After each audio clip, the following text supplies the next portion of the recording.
Dan kita bahas malam hari ini sudah bergabung para narasumber untuk membahas kasus ini. Apakah pengenaan pasal soal penganiayaan ini sudah tepat atau sebenarnya polisi juga bisa memberikan pertimbangan untuk memberikan pasal berbeda, yaitu berkaitan dengan pembunuhan. Sudah bergabung secara virtual Heri Firmansyah, pakar hukum pidana Universitas Tarumanegara. Pak Heri, selamat malam.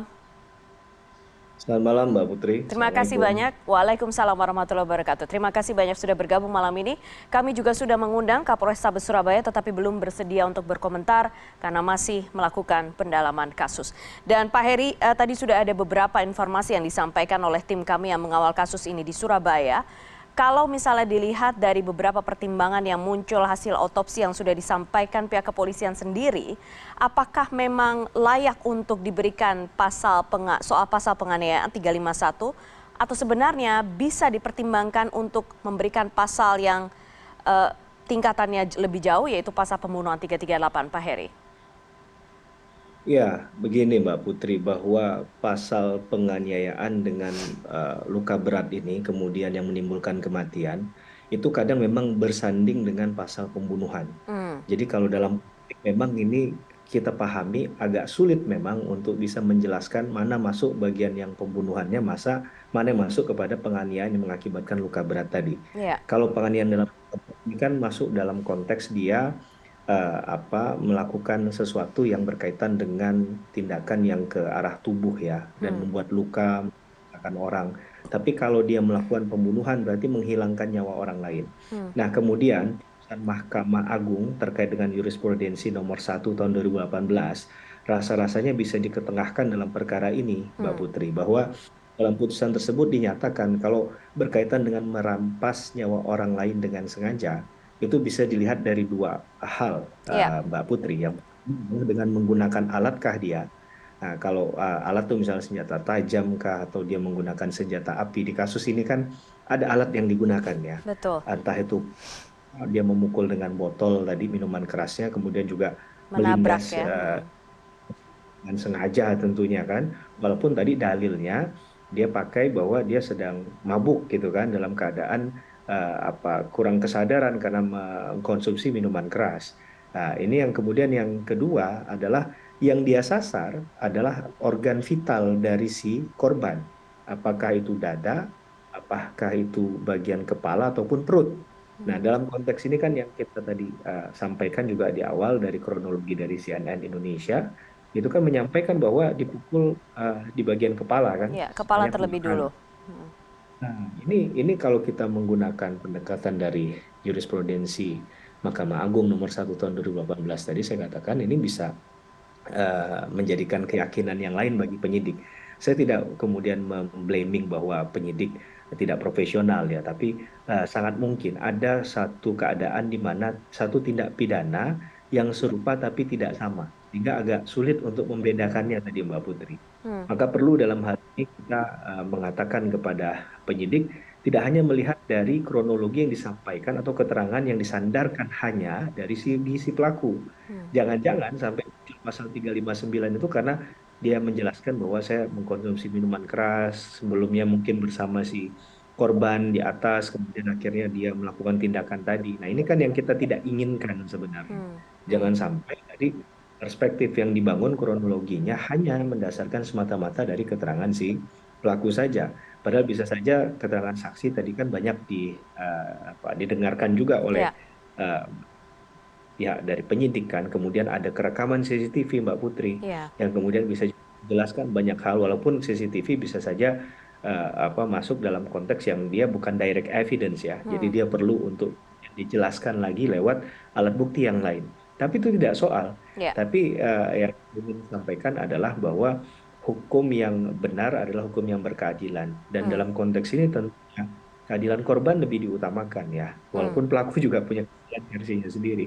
Nah, kalau kita melihat dari versi keadilan korban, tentulah berkaitan dengan ancaman pidana yang mungkin bisa maksimal bagi si pelaku agar bisa menimbulkan efek jerah, agar ya. dia tidak melakukan ini lagi kepada orang lain ataupun tidak ada orang lain yang ingin mengcopy paste atau mengimitasi kembali Betul. perbuatan ini kepada. gitu Mbak Putri. Pak Heri, kalau misalnya tadi Anda mengatakan memang ada kesulitan untuk membaca penggunaan pasal penganiayaan dan pembunuhan, sampai di mana ini kemudian menjadi pembunuhan.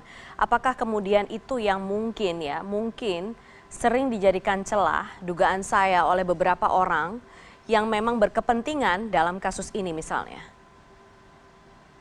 Betul Mbak Putri, Mbak Putri Hmm. analisanya tajam. Saya rasa udah bisa jadi praktisi hukum juga ini ya. Jadi kalau melihatnya begini Mbak Putri, bahwa kadang ada orang dengan dikatakan ada mens rea. Jadi yang mau Hmm. ingin dikatakan adalah apakah niat jahatnya dari awal itu membunuh Hmm. atau memang niatnya adalah menganiaya.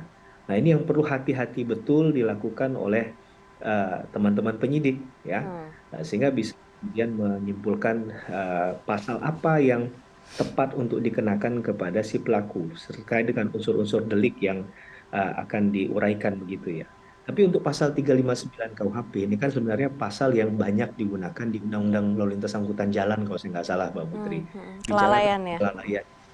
Ya, itu rasa-rasanya tidak masuk logika kita begitu dengan dalil bahwa dengan rangkaian perbuatan ya dari satu TKP pindah ke TKP yang lain itu kan mengerucut pada satu tindakan yang fatal yang mohon maaf Mbak Putri, mungkin lebih tepat dikatakan brutal gitu ya, tindakan yang tidak di kemanusiaan. Nah, ini menurut saya yang perlu juga dilihat oleh penyidik, tidak sekali-sekali hanya melihat bahwa faktanya dia melakukan hal itu dalam keadaan tadi dia di bawah kondisi kesadaran yang kurang karena mengkonsumsi minuman keras.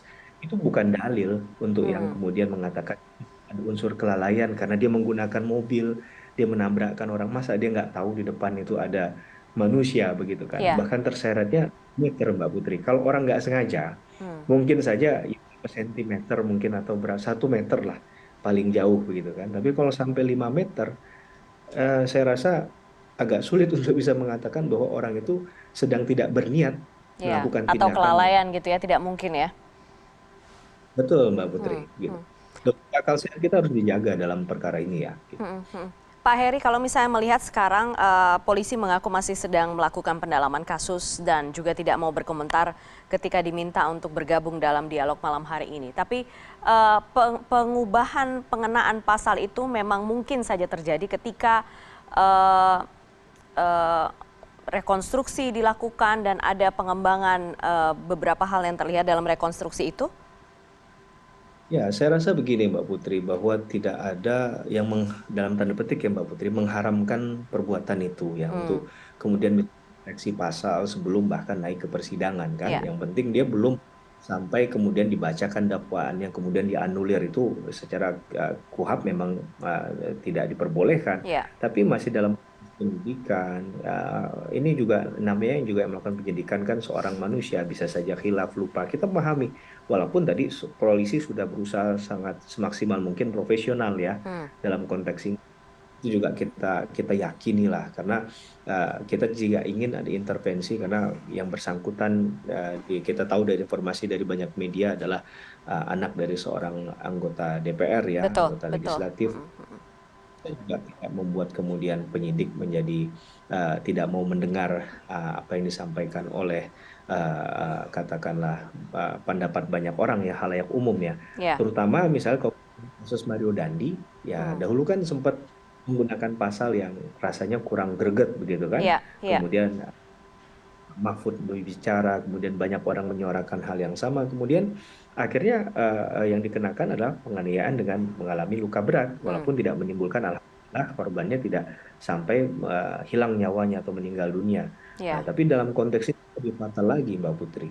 Jadi ini satu hal yang harus diingat oleh pihak kepolisian bahwa Hmm. melakukan perubahan itu bukan berarti bahwa tidak profesional dan atau berarti ada hal yang salah secara sengaja dilakukan. Namanya Ya. koreksi itu kan bisa saja.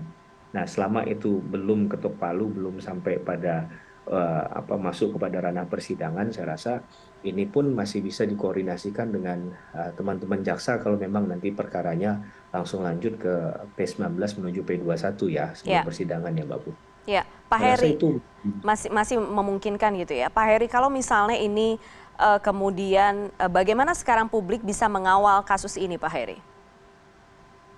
ya sekarang orang sudah melek hukum, Mbak Putri, bukan Hmm, hanya orang yang ya, kuliah di saja.